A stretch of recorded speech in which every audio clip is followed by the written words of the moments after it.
Is it too much to have one person serving in both of these roles?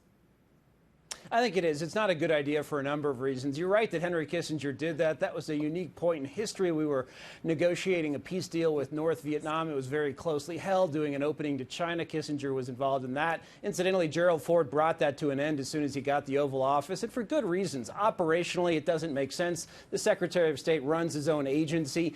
Also, from a legal point of view, if you work in the White House, if you're the National Security Advisor, you have executive privilege, meaning you can't be called before Congress to testify. That's not true for people who run cabinet agencies. So it would really undermine the ability of the president to get advice and discussion from his national security advisor free from the threat of congressional subpoena.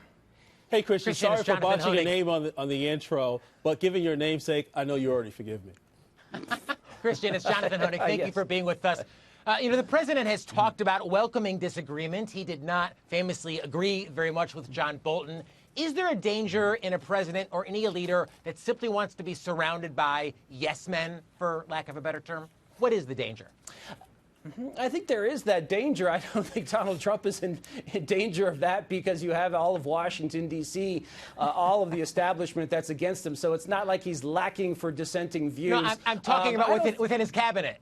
Within his cabinet. Sure, within that. Yeah, again, he's going to get that. For instance, on Iran and China and things like that, I think he gets a lot of different viewpoints. I don't think you want that person, the national security advisor, to be someone who disagrees a lot, though. You want someone in that position to be someone who you can trust and bounce ideas off of, and who you sort of have 90% overlap in the Venn diagram. It's okay to have dissidents, I guess, out at agencies, out at the Pentagon and the State Department, and often those people are going to, because of their bureaucracies, and if you're a Republican president, there's going to be some disagreement anyway. So your national security advisor should be a little closer to you. Christian, there have been a number of names bandied about as possible replacements for John Bolton other than Pompeo, including Richard Grenell, who is currently our ambassador to Germany, and several others. Have you any view on who any of those, might be likely or,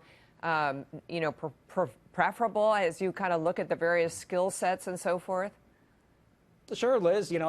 Rick's a friend of mine. He's been a great ambassador, very tough.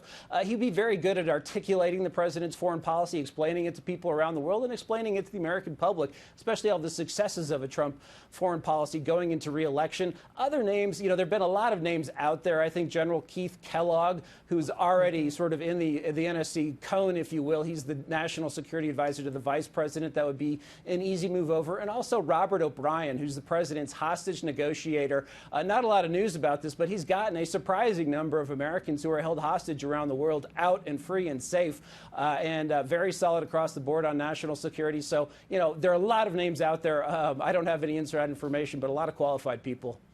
Thank you. Christian, this is Gary Kalpam. I have to ask you about how do our allies look at this administration when you have really such a revolving door in such very important jobs in the administration, Secretary of Defense, Secretary of State, National Security Advisor. These are not the first times this happened. How do they look at us and how do they feel when something like this happens again? It's always, I think, a little disconcerting for mid-level officials abroad because, it's great. And, people like Bolton and some of his predecessors had big Rolodexes and are well known around the world. It's always nice to know you can send an email to the National Security Advisor and get it returned. And then when there's a gap, then you don't know what's coming next. You don't know if it's someone you'll have access to. The thing about our allies, if you look at the best and the ones that are most consequential at this point in time, like Prime Minister Abe of Japan, he can get Donald Trump on the phone whenever he wants. He can get Vice President Pence or Secretary Pompeo. So they're not so worried, I don't think. It's more of a mid-level bureaucracy worry. Christian Whiton, thank you so much for joining us and your insight. Appreciate it.